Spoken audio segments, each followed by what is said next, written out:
Speaking of staying relevant, Shark Tank has done that, and you appeared on season 15 of one of my favorite shows, Shark Tank, and you landed a deal to help move your brand forward. Now, Lori initially offered, well, I'm just going to get people caught up if they haven't seen your episode. Lori initially offered 150 in exchange for 25% of the business and landed on a deal that was around 150 for 22.5% stake in your company, Torch Warrior. First of all, congratulations. That's amazing because we see a lot of people go into the tank and leave sad and crying. So how was it in there? What was the environment like? I mean, you're an athlete. So how do you compare being in the tank to like being in that athlete universe world? Renee, it is literally the same thing. It is a competitive environment. You walk in there and they're sizing you up from the jump. So you walk in there, I'm like, okay. So I prepared, though, here's the thing. I prepared by hiring a Shark Tank coach. I literally, as an athlete, I think I've always literally like having that motivation, that external person to come in here and push you to your next level. I just started Googling, again, Google, YouTube, and I was like, who can help me get a deal on Shark Tank? And I came up with these two guys that used to work for Microsoft in the Silicon Valley. They really prep CEOs for big, high-stake opportunities. So I hired them, and we worked for the last month, and we worked every day on crafting my pitch. We did scenarios. So it was literally like practice every single day. I had to come in. I had to have my outfit ready. They're like, you got to come in ready mentally, physically, everything. They had, we did Zoom sessions where they would put all the sharks up on the Zoom screen and then they would pretend like, oh, I'm Damon and I just asked you this question and oh, I'm Lori and I just. Y'all did real mock through like trials. Film. We had film. It was like. It was legit. And I was like, they got me into my athlete mindset. And so when I walked onto there, of course, I'm doing my breath work. I'm getting ready. But again, I think my mindset as a cheerleader, whenever I would like run out onto the field to do my dance, you just have to believe in yourself. You just have to go out there and say, this is my only shot. This is my opportunity to show the world. So when I stood there, I think being military too, the Sharks were extremely generous with not being like, too hard on me. So I do have to thank them for that, for just being very respectful. And I also think they know as an expert, as someone in the military, none of them have been in the military. So I felt just very prepared because of my experience. So I went in there and just freaking did my best. You did your best and you did your thug thizzle, okay? And you got a deal. So how is it going? Because everybody always says after Shark Tank, after your episode airs, and listen, I'm one of them people. Anytime there's a food one, I'm the worst because they're tasting it and I'm watching everybody taste and they're like, oh, wow, this is delicious. And then I'm like, let me go find it. I'm on the internet. That's how it works. So did you have that influx come in after the show aired?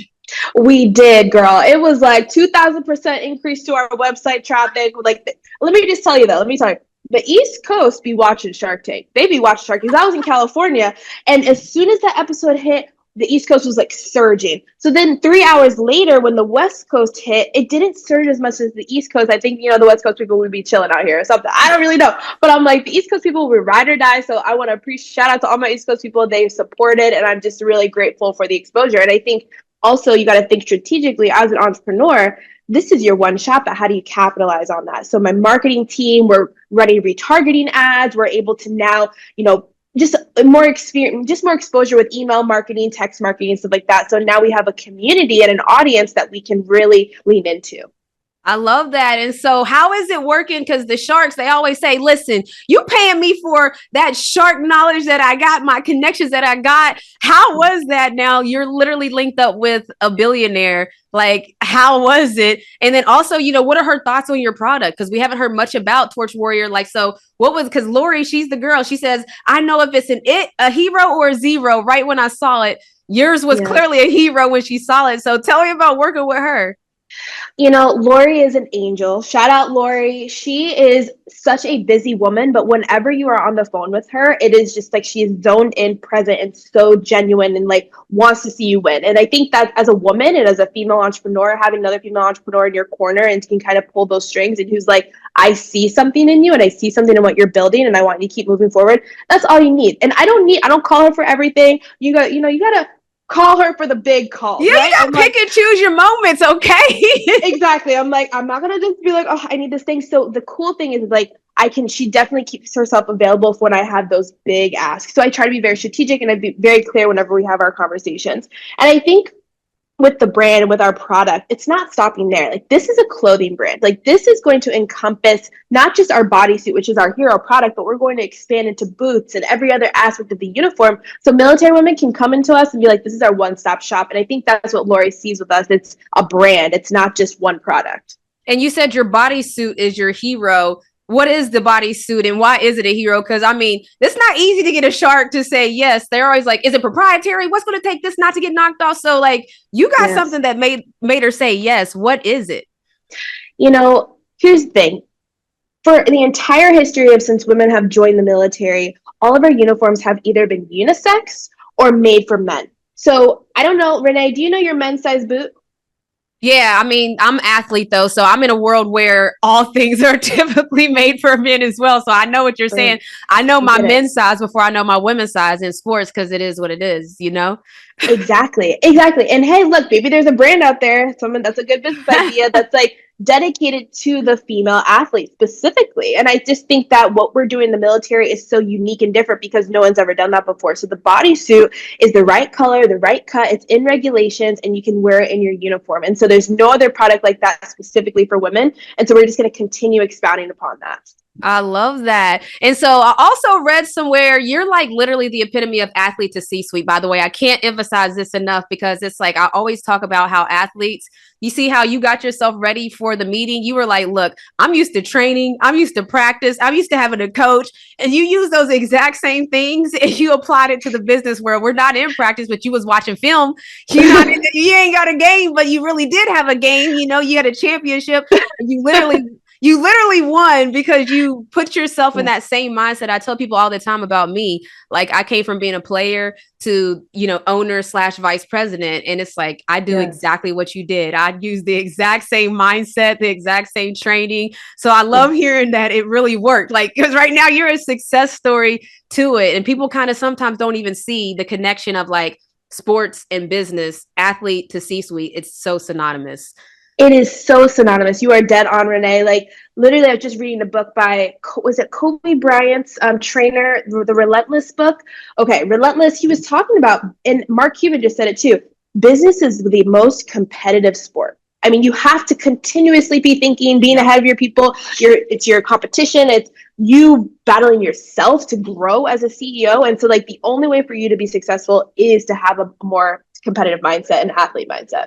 I love it. And so I even had a strict game day routine when I was playing. I went to shoot around. After shoot around, I loaded up on carbs and pasta. Then I took my nap. You could time when I'm getting to the game. Did you have a game day routine? Like, what is a typical game day routine for an NFL cheerleader? Ooh, okay. Not as structured as that. You got me on that one. You got me, Renee.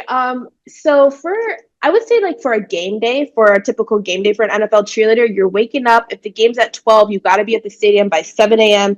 So you're waking up early. Yes, you're waking up early. You're getting there. I'll probably wake up. You know, I don't hit any workouts or anything before that. I'd probably hit a workout like the night before, but then you get there, you have to practice on the field, you have to set everybody up, and then you come back, you're setting up appearances, you're going to talk to fans, and then you have pregame show, so you perform in the pregame show, then you go immediately to your corners of the stadium, you're cheering at each corner of the stadium. Every quarter, you're shifting, and then after that, you can rest for halftime, and then usually you have between third and fourth performance, and then after the game, you have a film, you talk to your coach, everyone's, how did it go? Just kind of. Yeah, but do y'all get yelled at? Like, do your coach sometimes be like, what were y'all doing? Man, like, come on now, we're better than this. Like, it's not that type of party.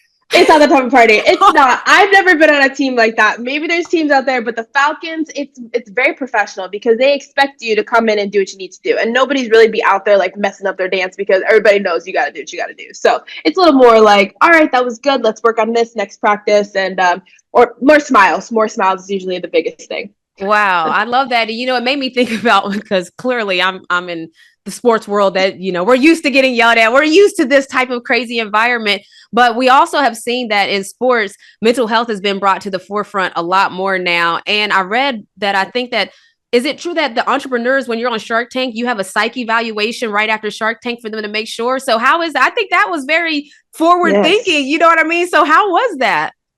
You know, it's so funny, but you know what I realized why they do that is because they don't want somebody so mad that they're about to go find somebody after and try to like stalk them and do some crazy stuff if they didn't get a deal. Like that's how I think it really is. I'm like, because if it's just that high stake situation where you're putting everything you got in it. So if you don't get a deal, I can see a lot of people being distraught, right? Like you're just straight up like, I just can't believe that didn't happen. And the people who are happy, I mean, we're happy. We're about to go like, I went out in LA like that night. I was like, this is Let's like go. well, I'm like, this is my Super Bowl. My dad flew out. We were partying together. I was like, this is like a Super Bowl. I feel like, you know, like this is my Super Bowl. But for the people who didn't, yeah, you got to check in with yourself. But again, that's the mental resilience that every athlete, I think, when you do lose a game or when you do, not your best, then you just have to figure out how to get over that and to, you're just battling yourself instead of getting mad at somebody else, right? It's not their fault. It's not the ref's fault. It's your fault. And you need to internalize that and, move forward with that.